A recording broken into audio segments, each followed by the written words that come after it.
ವಿಶೇಷ ವೇಷಭೂಷಣ,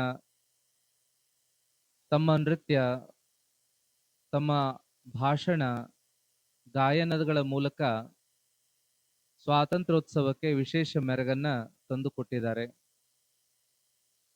ನಮ್ಮ ದೇಶ ಬಹಳ ವಿಶೇಷವಾದ, ವಿಶಾಲವಾದ ದೇಶ. ಅಭಿಮಾನದಿಂದ ಕೊಂಡಾಡುವಂತಹ ಮಾತುಗಳಲ್ಲಿ ನಾವು ಕೇಳುವಂತಹದ್ದೇನು ಅಂದ್ರೆ, ಜಗತ್ತಿನಲ್ಲಿ ಬೇರೆ ರಾಷ್ಟ್ರಗಳಲ್ಲಿ ಇಲ್ಲದಂತಹ ವ್ಯವಸ್ಥೆ ನಮ್ಮ ದೇಶದಲ್ಲಿದೆ. ಒಂದು ದೇಶದಲ್ಲಿ ಹಿಮಾಲಯವಿಲ್ಲ, ನಮ್ಮ ದೇಶದಲ್ಲಿದೆ. ಒಂದು ದೇಶದಲ್ಲಿ ಮರುಭೂಮಿ ಇಲ್ಲ, ನಮ್ಮ ದೇಶದಲ್ಲಿ ಆ ಮರುಭೂಮಿ ಇದೆ. ಒಂದು ದೇಶದಲ್ಲಿ ನಿತ್ಯ ಹರಿದ್ವರ್ಣದ ಕಾಡುಗಳಿಲ್ಲ, ನಮ್ಮ ದೇಶದಲ್ಲಿದೆ. ಮೂರೂ ಕಡೆಯಿಂದ ಸುತ್ತುವರಿದ ಸಾಗರವಿಲ್ಲ, ಅದು ನಮ್ಮ ದೇಶಕ್ಕಿದೆ. ಇಷ್ಟೊಂದು ಜಾತಿಗಳು, ಇಷ್ಟೊಂದು ಧರ್ಮಗಳು, ಇಷ್ಟೊಂದು ಸಂಪ್ರದಾಯಗಳು ಬಹುಶಃ ಬೇರೆ ಯಾವ ದೇಶಗಳಲ್ಲಿ ಇರಲಿಕ್ಕೆ ಸಾಧ್ಯವಿಲ್ಲ. ಇಷ್ಟು ಭಾಷೆಗಳು, ಇಷ್ಟು ಸಂಸ್ಕೃತಿಗಳು ಒಂದಾಗಿ ನಡೆಯುವಂಥ ಒಂದು ಭಾರತ ದೇಶ ನಿಜಕ್ಕೂ ವಿಶ್ವಾಭಿಮಾನಕ್ಕೆ ಒಳಗಾಗುವಂಥ ದೇಶ ಅನ್ನುವಂಥದ್ದು. 31 ರಾಜ್ಯಗಳು, 6 ಧರ್ಮಗಳು, 6400 ಜಾತಿಗಳು, 1600 ಭಾಷೆಗಳು, ಈ ಎಲ್ಲ ವ್ಯವಸ್ಥೆಯನ್ನು ನೋಡ್ತಾ ಬಂದಾಗ ಎಲ್ಲದರ ಮಧ್ಯದಲ್ಲಿ ಪ್ರೀತಿಯಿಂದ ಬಾಳುವಂತ ವ್ಯವಸ್ಥೆ ಇದೆಯಲ್ಲ, ಇದು ಭಾರತ ದೇಶದ ವಿಶೇಷತೆ. ಭಾರತ ಅಂದ್ರೆ ಅದು ಎಲ್ಲರನ್ನು ಒಳಗೊಳ್ಳುವ ಒಂದು ಮಾತೆಯ ಸ್ವರೂಪದಲ್ಲಿರ್ತಕ್ಕಂತಹದ್ದು. ಹಾಗಾಗಿ ನಾವು ಭಾರತ ಮಾತೆ ಅಂತ ಕೊಂಡಾಡ್ತೀವಿ, ಜೈಕಾರ ಹಾಕ್ತೀವಿ. ಇಂಥ ಭಾರತ ಮಾತೆಯ ಮಡಿಲಿನಲ್ಲಿ ವಾಸ ಮಾಡುವ ನಾವುಗಳೆಲ್ಲರೂ ಕೂಡ ಧನ್ಯರು, ಮಾನ್ಯರು ಅಂತ ಹೇಳಬೇಕಾಗತ್ತೆ. ಒಂದು ಸಮಶೀತೋಷ್ಣ ವಾತಾವರಣ ಇರ್ತಕ್ಕಂಥ, ಒಂದೊಂದು ರಾಜ್ಯಗಳಲ್ಲಿ ಒಂದೊಂದು ವಿಶೇಷತೆಯನ್ನು ಒಳಗೊಂಡು ಇಡೀ ಭಾರತವೇ ಒಂದು ಸಶಕ್ತ ಭಾರತ, ಸಮೃದ್ಧ ಭಾರತ ಅನ್ನುವಂಥ ರೀತಿಯಲ್ಲಿ ನಾವೇನು ನೋಡ್ತಾ ಬರ್ತಾ ಇದ್ದೀವಿ, ಆ ಭಾವನೆಯನ್ನು ಪ್ರತಿಯೊಬ್ಬರೂ ತಾಳಬೇಕಾಗಿದೆ. ನಮ್ಮ ದೇಶಾಭಿಮಾನ ಎಷ್ಟಿರಬೇಕು ಅಂದ್ರೆ ಹಿಮಾಲಯದ ಎತ್ತರದಷ್ಟಿರಬೇಕು. ನಮ್ಮ ದೇಶ ಪ್ರೇಮ ಎಷ್ಟಿರಬೇಕು ಅಂದ್ರೆ ಹಿಂದೂ ಮಹಾಸಾಗರದ ಆಳದಷ್ಟು ಇರಬೇಕು. ಇಂಥ ಒಂದು ಅಭಿಮಾನ, ಇಂಥ ಒಂದು ಪ್ರೀತಿಯನ್ನು ನಾವು ಇಟ್ಟುಕೊಂಡಾಗ ಮಾತ್ರ ದೇಶ ಅದು ಬಾಳ್ತದೆ, ಬೆಳೀತದೆ, ಜಗತ್ತನ್ನೇ ಬೆಳಗ್ತದೆ ಅನ್ನುವಂಥದ್ದು. ಹಾಗಾಗಿ ನಮ್ಮ ರಾಜ್ಯದಲ್ಲಿ, ನಮ್ಮ ದೇಶದಲ್ಲಿ ಪ್ರತಿಯೋರ್ವರು ನಾವೆಲ್ಲರೂ ಭಾರತೀಯರು ಅನ್ನುವ ಭಾವನೆಯನ್ನು ಬೆಳೆಸಿಕೊಂಡು ಜಾತಿಯನ್ನ, ಧರ್ಮವನ್ನ ಮರಿಬೇಕಾಗತ್ತೆ. ಜಾತಿ ಮನೆ ಒಳಗಿರ್ಲಿ, ಧರ್ಮ ಸಮಾಜದೊಟ್ಟಿಗಿರ್ಲಿ, ಆದರೆ ದೇಶ ಅಂತ ಬಂದಾಗ ನಾವೆಲ್ಲರೂ ಒಂದು ಅನ್ನುವ ಭಾವನೆ ಸದಾಕಾಲ ಮನದಲ್ಲಿ ತುಂಬಿರ್ಲಿ ಅನ್ನುವಂಥ ಆಶಯವನ್ನು ವ್ಯಕ್ತಪಡಿಸಿ, ನಾವೆಲ್ಲರೂ ಭಾರತೀಯರು ಅನ್ನುವ ಭಾವನೆ ಒಂದೇ ಗಟ್ಟಿಗೊಂಡ್ರೆ ನಾವೇನೆಲ್ಲ ಮಾಡಲಿಕ್ಕೆ ಸಾಧ್ಯವಿದೆ. ನಮ್ಮ ದೇಶವನ್ನ ನಾವು ಕಾಯ್ದುಕೊಳ್ಳುವಂತ ಅವಶ್ಯಕತೆ ಬಹಳ ಇದೆ. ಎಲ್ಲಾ ರಾಷ್ಟ್ರಗಳು ತಮ್ಮ ತಮ್ಮ ರಾಷ್ಟ್ರಾಭಿಮಾನವನ್ನ ಒಳಗೊಂಡು ರಾಷ್ಟ್ರದ ಬೆಳವಣಿಗೆಗೆ ದುಡಿಯುವ ಹಾಗೆ ನಮ್ಮ ದೇಶದಲ್ಲಿಯೂ ಕೂಡ ಆ ಕಾರ್ಯ ಆಗ್ತಾ ಇದೆ. ಇನ್ನಷ್ಟು ಹೆಚ್ಚಿನ ಮಟ್ಟದಲ್ಲಿ ಆಗಬೇಕಾಗಿರ್ತಕ್ಕಂಥ ಅವಶ್ಯಕತೆ ಇದೆ. ನಮ್ಮಲ್ಲಿರ್ತಕ್ಕಂಥ ಈ ಸಮೃದ್ಧ ವ್ಯವಸ್ಥೆ ಏನಿದೆ, ಇದನ್ನು ನಾವೆಲ್ಲರೂ ಕೂಡ ಅರ್ಥ ಮಾಡಿಕೊಳ್ಬೇಕು. ಈ ವ್ಯವಸ್ಥೆಗೆ ಭಂಗ ಆಗಲಾರದ ಹಾಗೆ ದುಡಿಬೇಕು. ನಮ್ಮ ನೆಲ, ನಮ್ಮ ಜಲ, ನಮ್ಮ ಒಂದು ವ್ಯವಸ್ಥೆಯನ್ನು ನಾವು ಕಾಯ್ಕೊಳ್ಬೇಕಾಗಿದೆ. ಇವತ್ತು ಸ್ವಾರ್ಥ ವಿಚಾರವನ್ನ ಇಟ್ಟುಕೊಂಡ ಮನುಷ್ಯರು ದೇಶವನ್ನ ಮರಿತಾ ಇರತಕ್ಕಂಥದ್ದನ್ನು ನೋಡ್ತೀವಿ. ಹಾಗಾಗಿ ದೇಶ ಮೊದಲು, ಇನ್ನುಳಿದಿದ್ದೆಲ್ಲ ಆಮೇಲೆ ಅನ್ನುವಂತ ಭಾವನೆ ಇಟ್ಟುಕೊಂಡು ಒಂದಾಗಬೇಕಾಗಿರುವಂತ ಅವಶ್ಯಕತೆ ಇದೆ. ಅದರ ಜೊತೆಗೆ 6 ಧರ್ಮಗಳೇನಿದ್ದಾವೆ, 6 ಧರ್ಮಗಳು ನಮ್ಮ ದೇಶದಲ್ಲಿ ಬೆಳೆದು ಬಂದಿದ್ದಾವೆ. ಕೆಲವು ಬೇರೆ ಕಡೆಗಳಿಂದ ಬಂದು ಬೆಳೆದಿರ್ತಕ್ಕಂಥ ಧರ್ಮಗಳಾದ್ರೆ ಇನ್ನು ಕೆಲವು ಇಲ್ಲಿಯೇ ಹುಟ್ಟಿದ ಧರ್ಮಗಳಿದ್ದಾವೆ. ಯಾರೇ ಇರಲಿ, ಎಲ್ಲರೂ ಭಾರತೀಯರು ಅನ್ನುವ ಭಾವನೆಯಲ್ಲಿಯೇ ಬೆಳೆಯುವ ಹಾಗೆ ನಾವೆಲ್ಲರೂ ಕೂಡ ಸಹಕರಿಸಬೇಕು ಅನ್ನುವಂಥದ್ದು. ಯಾರೋ ಒಬ್ರು ತಪ್ಪು ಮಾಡಿದಾಗ ಆ ಜಾತಿಯನ್ನ, ಆ ಧರ್ಮವನ್ನ ದೂಷಿಸಬಾರ್ದು. ಒಬ್ಬನ ತಪ್ಪನ್ನ ಎಲ್ಲರ ತಪ್ಪು ಅಂತ ಹೇಳಲಾರ್ದ ಹಾಗೆ ನಾವು ತಪ್ಪು ಮಾಡಿದವನನ್ನೇ ತಿದ್ದಿ ಸುಧಾರಿಸಿ ನಮ್ಮವ ಅನ್ನುವ ದೊಡ್ಡ ಗುಣ ತೋರಿದ ದೇಶದವರು ಆದ ಕಾರಣಕ್ಕಾಗಿ ಅದೇ ಭಾವನೆಯಲ್ಲಿ ಮುಂದುವರಿಬೇಕು ಅನ್ನುವಂತಹದ್ದು.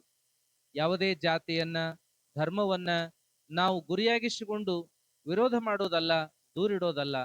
ನಾವೆಲ್ಲರೂ ಒಂದಾಗಿ ಇದ್ದೇವೆ, ಚಂದಾಗಿದ್ದೇವೆ ಅನ್ನುವ ಸಂದೇಶವನ್ನ ಇಡೀ ವಿಶ್ವಕ್ಕೆ ಸಾರುವಂತ ಅವಶ್ಯಕತೆ ಇದೆ ಅನ್ನುವಂತಹದ್ದು. ಅದರಲ್ಲಿ ಬೇರೆ ಬೇರೆ ದೇಶಗಳಲ್ಲಿ ಬೇರೆ ಬೇರೆ ಧರ್ಮಗಳು ಅವು ಬಾಳಿ ಬೆಳೆದಿದ್ದಾವೆ. ಆದ್ರೆ ನಮ್ಮ ದೇಶದಲ್ಲಿ ಎಲ್ಲಾ ಧರ್ಮಗಳಿರೋ ಕಾರಣಕ್ಕಾಗಿ ಇದೊಂದು ಸುಂದರವಾದ ಒಂದು ವ್ಯವಸ್ಥೆ ಅನ್ನುವಂತಹದ್ದನ್ನ ಕುವೆಂಪು ಅವ್ರು ಹೇಳ್ತಾರೆ ನೋಡ್ರಿ, ಸರ್ವ ಜನಾಂಗದ ಶಾಂತಿಯ ತೋಟ ಅಂತ ಹೇಳ್ತಾರಲ್ಲ. ಎಲ್ಲ ಜನಾಂಗಗಳು ವಾಸ ಮಾಡುವ ಸುಂದರವಾಗಿರುವಂತಹ ತೋಟದ ರೀತಿಯಲ್ಲಿರುವಂತಹ ವ್ಯವಸ್ಥೆ ನಮ್ಮ ದೇಶದಲ್ಲಿ. ಹಾಗಾಗಿ ಅದನ್ನ ಅರ್ಥ ಮಾಡಿಕೊಂಡು ಒಬ್ರಿಗೊಬ್ರು ನಾವೆಲ್ಲರೂ ಸಹಕರಿಸೋಣ. ಅವರವರ ಧರ್ಮ, ಅವರವರ ಸಂಸ್ಕೃತಿ, ಅವರವರ ಆಚಾರ ವಿಚಾರಗಳಿಗೆ ನಾವೆಲ್ಲರೂ ಗೌರವಿಸುವ ಮೂಲಕ ಮತ್ತು ಪ್ರೀತಿ ಸಹೋದರತ್ವವನ್ನ ಕಾಪಾಡಿಕೊಳ್ಳುವ ಮೂಲಕ ಸಾಗೋಣ ಅನ್ನುವಂತ ಮಾತನ್ನ ಹೇಳ್ತಾ, ನಾವು ಮೊನ್ನೆ ಪ್ರವಾಸದ ಮಧ್ಯದಲ್ಲಿ ಸೈನಿಕರನ್ನ ಸಮೀಪದಿಂದ ನೋಡುವಂತ ಅವಕಾಶ ಸಿಕ್ಕಿತ್ತು. ನಮಗೆ ಪ್ರವಾಸದುದ್ದಕ್ಕೂ ಕೂಡ ವ್ಯವಸ್ಥೆಯನ್ನ ಮಾಡಿಕೊಟ್ಟವರೇ ಸೈನಿಕರು. ಅದರಲ್ಲಿ ರಾಮದುರ್ಗ ತಾಲೂಕಿನ ಔರಾದಿ ಗ್ರಾಮದ ಸಂಗಯ್ಯ ಮನಿಹಾಳ್ಮಠ್ ಅಂತೇಳಿ ಅವರು ನಮ್ಮನ್ನ ಪ್ರವಾಸಕ್ಕೆ ಬರಮಾಡಿಕೊಂಡಿದ್ರು. ಸ್ವತಃ ಅವರೇ ರಜಾ ಹಾಕಿ ಖರ್ಚು ಮಾಡಿಕೊಂಡು ಪ್ರವಾಸವನ್ನೆಲ್ಲ ಮಾಡಿಸುವಾಗ ನಮಗೆಲ್ಲ ವ್ಯವಸ್ಥೆ ಉಳಿಲಿಕ್ಕೆ ವ್ಯವಸ್ಥೆ ಮಾಡಿದ್ದು ನಮ್ಮ ಭಾರತೀಯ ಸೇನೆಯ ಅಲ್ಲಲ್ಲಿ ಇರ್ತಕ್ಕಂಥ ಗೆಸ್ಟ್ ಹೌಸ್ಗಳಲ್ಲಿ ವ್ಯವಸ್ಥೆ ಮಾಡಿದ್ರು. ಪ್ರಸಾದ ವ್ಯವಸ್ಥೆ ಅವರೇ ಮಾಡಿದ್ರು. ಅಲ್ಲದೆ ತಮ್ಮ ಎಲ್ಲ ರೆಜಿಮೆಂಟ್ಗಳನ್ನ, ಬಟಾಲಿಯನ್ಗಳನ್ನ, ಕರ್ನಲ್ ಸಾಹೇಬ್ರನ್ನ, ಮೇಜರ್, ಹವಾಲ್ದಾರ್ ಹೀಗೆಲ್ಲರನ್ನ ಪರಿಚಯ ಮಾಡಿಸುವಂತ ಕಾರ್ಯ ಮಾಡಿದ್ರು. ಅದರಲ್ಲಿ ಪ್ರಯಾಗ್ರಾಜ್ನಲ್ಲಿ ಇರ್ತಕ್ಕಂಥ ಕಮಾಂಡರ್ ಚೀಫ್ ಅವರನ್ನ ಭೇಟಿಯಾಗುವಂತ ಅವಕಾಶ ದೊರೆತಿತ್ತು. ಅವರು ಭೇಟಿಗೆ ಅವಕಾಶ ಕೊಟ್ಟಾಗ ನಾವೆಲ್ಲರೂ ಅಲ್ಲಿಗೆ ಹೋದ್ವಿ. ಅದ್ರಾಗ ನಾವಿಬ್ರು ಸ್ವಾಮೀಜಿಯವರು, ಔರಾದಿಯವರು ಮತ್ತು ನಾವು, ಅವರೆಷ್ಟು ಪ್ರೀತಿಯಿಂದ ಸ್ವಾಗತ ಮಾಡಿದ್ರು ಅಂದ್ರೆ ಬಹಳ ಅಭಿಮಾನದಿಂದ. ರಾಜ್ಕುಮಾರ್ ಸರ್ ಅಂತೇಳಿ ಅವರು UP ಅವರು, ಅವರು ನಮ್ಮನ್ನ ಹೂಗುಚ್ಛ ಕೊಟ್ಟು ಸ್ವಾಗತ ಮಾಡಿ ತಮ್ಮ ಆಫೀಸ್ನಲ್ಲಿ ಕರ್ಕೊಂಡು ಕೂತು ಬಹಳ ದೇಶದ ಬಗ್ಗೆ ಅಭಿಮಾನದಿಂದ ಮಾತನಾಡಿದರು. ಅಲ್ಲದೆ ಸ್ವಾಮೀಜಿಯವರೇ, ನಿಮ್ಮ ಕರ್ತವ್ಯಗಳನ್ನು ನೀವು ಮಾಡ್ತಾ ಇದ್ದೀರಿ, ನೀವು ಮಾಡುವುದು ಕೂಡ ಒಂದು ದೇಶ ಸೇವೆಯೇ. ಯಾರೆಲ್ಲರೂ ತಮ್ಮ ತಮ್ಮ ಕೆಲಸವನ್ನ ಸಮರ್ಪಕವಾಗಿ ಸಮರ್ಪಣಾ ಭಾವದಿಂದ ಮಾಡಿದ್ರೆ ಅದೆಲ್ಲ ದೇಶ ಸೇವೆನೇ ಆಗ್ತದೆ ಅನ್ನುವಂತ ಮಾತುಗಳನ್ನ ಆಡ್ತಾ ಇತ್ತೀಚಿನ ಯುವಕರ ಬಗ್ಗೆ ಒಂದು ಪ್ರಸ್ತಾಪ ಮಾಡಿದರು. ಸ್ವಾಮೀಜಿಯವರೇ, ಇತ್ತೀಚಿನ ಯುವಕರಲ್ಲಿ ಮೊಬೈಲ್ ಮತ್ತು ಬೈಕ್ ಇವೆರಡರ ಒಂದು ಪ್ರಭಾವ ಹೆಚ್ಚಾಗಿ ಕೈಯಾಗ ಒಂದು ಮೊಬೈಲು, ಒಂದು ಗಾಡಿ ಇದ್ರೆ ಸಾಕು ಅನ್ನುವಂತ ವ್ಯವಸ್ಥೆ ಬಂದಿದೆ. ಅವರು ದುಡಿಲಿಕ್ಕೆ ಮನಸ್ಸು ಮಾಡ್ತಾ ಇಲ್ಲ. ಆಮೇಲೆ ಏನಪ್ಪಾ, ತಮ್ಮ ಜೀವನ, ತಮ್ಮ ಕುಟುಂಬ ಅನ್ನೋದ್ರ ಬಗ್ಗೆನೇ ಅಭಿಮಾನ ಇಟ್ಕೊಳ್ತಾ ಇಲ್ಲ ಅಂದಾಗ ಇನ್ನು ದೇಶದ ಬಗ್ಗೆ, ಭಾಷೆ ಬಗ್ಗೆ ಏನ್ ಅಭಿಮಾನ ಇಟ್ಕೊಳ್ತಾರೆ ಇವರು? ಹಾಗಾಗಿ ಇಂಥ ಒಂದು ವಿಲಾಸಿ ಜೀವನದ ಕಡೆಗೆ, ಇಂಥ ಒಂದು ಸೋಮಾರಿತನದ ಜೀವನದ ಕಡೆಗೆ ವಾಲ್ತಾ ಇರುವಂತ ಯುವಕರನ್ನ ಎಚ್ಚರಿಸಬೇಕು. ಭಾರತೀಯ ಸೇನೆಗೆ ಸೇರ್ರಿ ಅಂತ ಪ್ರೇರಣೆ ಕೊಡಬೇಕು. ಅವರೆಲ್ಲರಿಗೂ ನಮ್ಮ ಭಾರತೀಯ ಸೈನ್ಯದ ಬಗ್ಗೆ, ಸೈನ್ಯದ ಆ ಒಂದು ಪರಾಕ್ರಮತೆಯ ಬಗ್ಗೆ ವರ್ಣನೆ ಮಾಡಬೇಕು ಅನ್ನುವಂತ ಕಳಕಳಿಯನ್ನ ನಮ್ಮ ಮುಂದೆ ವ್ಯಕ್ತಪಡಿಸಿದರು.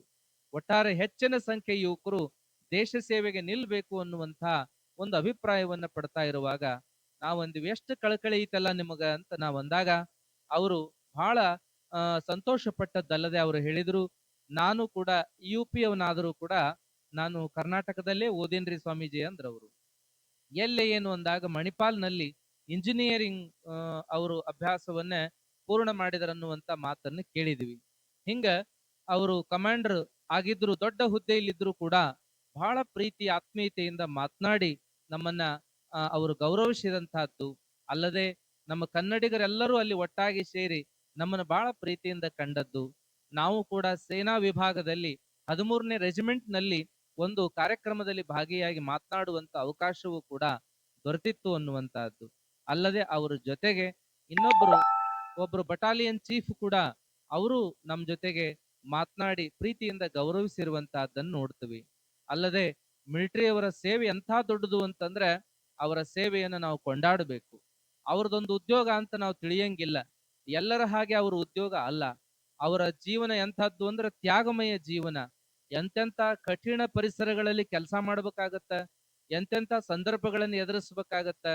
ಅದರಲ್ಲೂ ಪ್ರಾಣವನ್ನ ಅವರು ಅಂಗೈಲಿಟ್ಕೊಂಡೇ ಕೈಯಲ್ಲಿಟ್ಕೊಂಡೇ ಕೆಲಸ ಮಾಡ್ಬೇಕನ್ನುವಂತ ಸಂದರ್ಭಗಳು ಬರ್ತವೆ. ಅಂಥದ್ರಲ್ಲಿ ಅವರೆಲ್ಲರೂ ದೇಶಕ್ಕಾಗಿ ಹೋರಾಡ್ತಾರೆ. ದೇಶದ ಜನತೆ ಎಲ್ಲ ಆನಂದವಾಗಿ ಆರಾಮವಾಗಿ ಬದುಕಲಿಕ್ಕೆ ಅವರ ಸೇವೆ ಒಂದು ದೊಡ್ಡ ಕಾರಣ ಅನ್ನುವಂತಹದ್ದನ್ನ ನಾವು ನೋಡ್ತಾ ಬಂದ್ವಿ. ಅಲ್ಲದೆ ಅದರ ಜೊತೆಗೆ ನಮ್ಮ ಇನ್ನೊಬ್ಬ ಲಡಾಖ್ನಲ್ಲಿ ಇರ್ತಕ್ಕಂಥ ಅಲ್ಲಿ ಒಬ್ರು ನಮಗೆ ಭೇಟಿಯಾದ್ರು, ಸಂತೋಷ್ ಕುಮಾರ್ ಸರ್ ಅಂತ ಮೇಜರ್ ಸಾಹೇಬ್ರು. ಅವರು ಕೂಡ ಅಕ್ಕಲ್ಕೋಟದವರು, ಕನ್ನಡ ಮಾತಾಡ್ತಿದ್ರು. ಬಹಳ ಪ್ರೀತಿಯಿಂದ ಮಾತನಾಡಿ ಸೇನೆಯ ಬಗ್ಗೆ ಅಭಿಮಾನದಿಂದ ಹೇಳಿದರು. ಅವ್ರು ಹೇಳ್ತಾ ಇದ್ರು, ನೋಡ್ರಿ ನಮ್ಮ ಕುಟುಂಬ ಎಲ್ಲೋ ನಾವೆಲ್ಲೋ, ಆದ್ರೆ ಅದ್ಯಾವುದನ್ನು ತಲೆಯಲ್ಲಿ ಇಟ್ಕೊಳಂಗಿಲ್ಲ.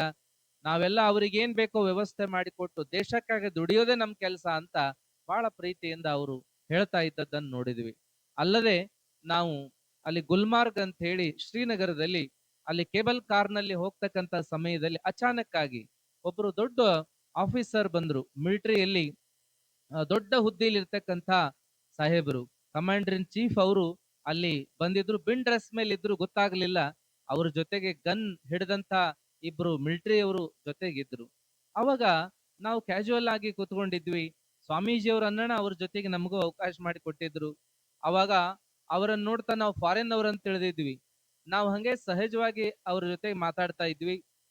ಅವಾಗ ಅವರು, ನೀವೆಲ್ಲಿಯವರು ಏನು ಅಂತ ನಮ್ಮ ಬಗ್ಗೆ ಎಲ್ಲಾ ಕೇಳಿ, ನಾವು ಕನ್ನಡಿಗರು ಅಂದುಗುಳ್ಳೆ ನಾನು ಕೂಡ ಕರ್ನಾಟಕದಲ್ಲಿ ಕೆಲಸ ಮಾಡಿದ್ದೇನೆ, ನಿಮ್ಮ ಸೇನಾ ವಿಭಾಗದಲ್ಲಿಯೂ ಕೂಡ ದೊಡ್ಡ ಹುದ್ದೆಯಲ್ಲಿ ನಾನು ಸೇವೆ ಮಾಡಿದ್ದೇನೆ ಅಂತ ಹೇಳ್ತಾ ಇದ್ರು. ಅವಾಗ ನಮ್ ಜೊತೆ ಇರೋ ಮಿಲಿಟರಿ ವ್ಯಕ್ತಿ ಅವ್ರಿಗಂದ್ರು, ಬಹುಶಃ ನೀವು ರಿಟೈರ್ ಆಗಿರ್ಬಹುದು ಅಂತೇಳಿ. ಅವಾಗ ಅವ್ರಂದ್ರು, ಯಾಕಪ್ಪ ತಲಿ ಬೆಳಗಾಗ್ಯದಂತ ನೋಡಿ ರಿಟೈರ್ ಆಗಿನಂತ ತಿಳ್ಕೊಂಡೆ ಏನು, ನಾನು ಇವತ್ತಿಗೂ ಇಂಥ ಹುದ್ದೆಯಲ್ಲಿ ಸೇವೆ ಮಾಡ್ತಾ ಇದ್ದೀನಿ ಅಂತೇಳಿ ಹೇಳಿದಾಗ ಅವ್ರಿಗೆ ಬಹಳ ಆಶ್ಚರ್ಯ ಆಯ್ತು.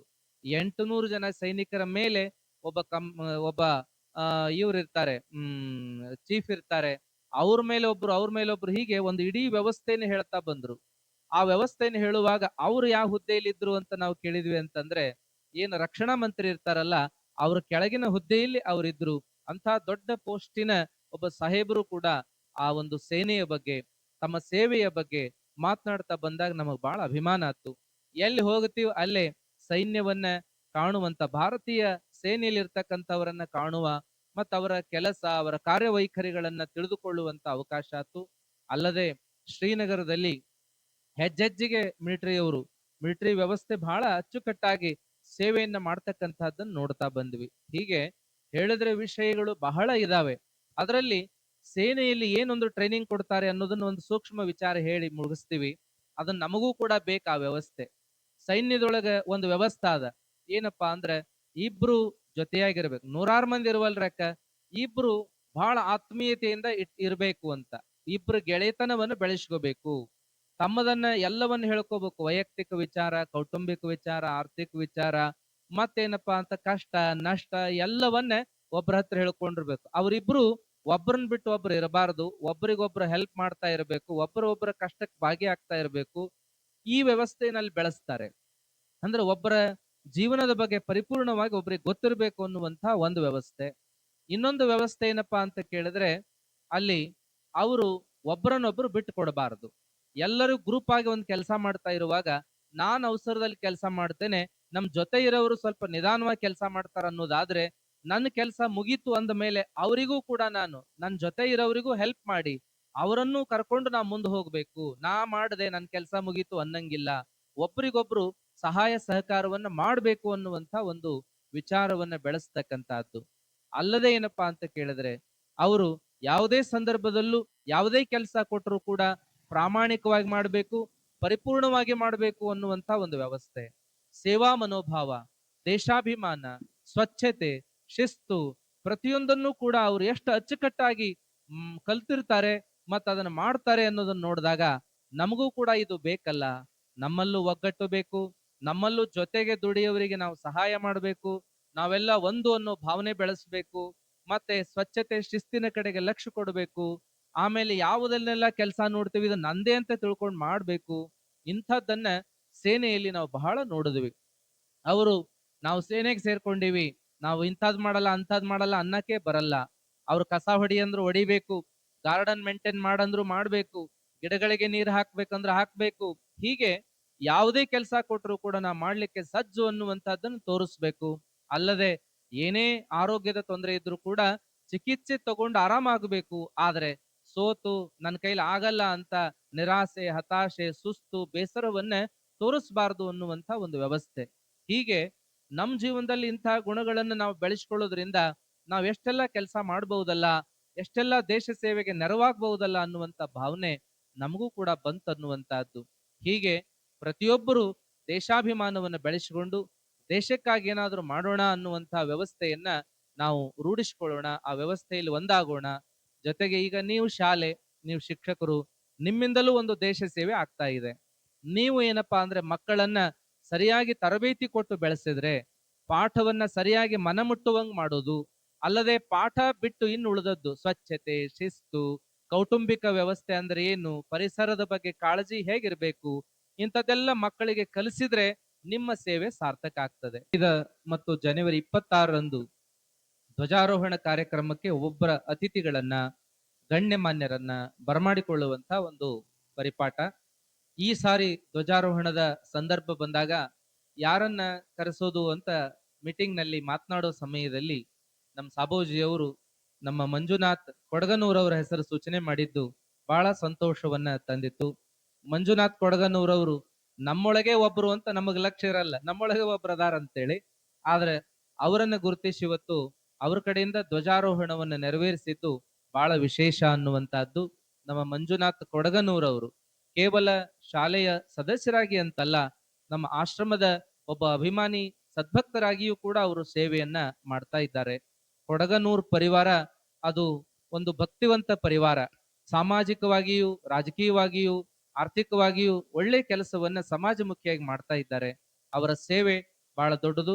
ಆಶ್ರಮದೊಟ್ಟಿಗೆ ಅವರ ಪ್ರೀತಿ ಬಾಂಧವ್ಯ ಸದಾಕಾಲ ಇದೆ ಅನ್ನುವಂತ ಮಾತನ್ನು ಹೇಳ್ತಾ ಅವರು ಇವತ್ತು ಧ್ವಜಾರೋಹಣವನ್ನ ನೆರವೇರಿಸಿಕೊಟ್ಟಿದ್ದಾರೆ.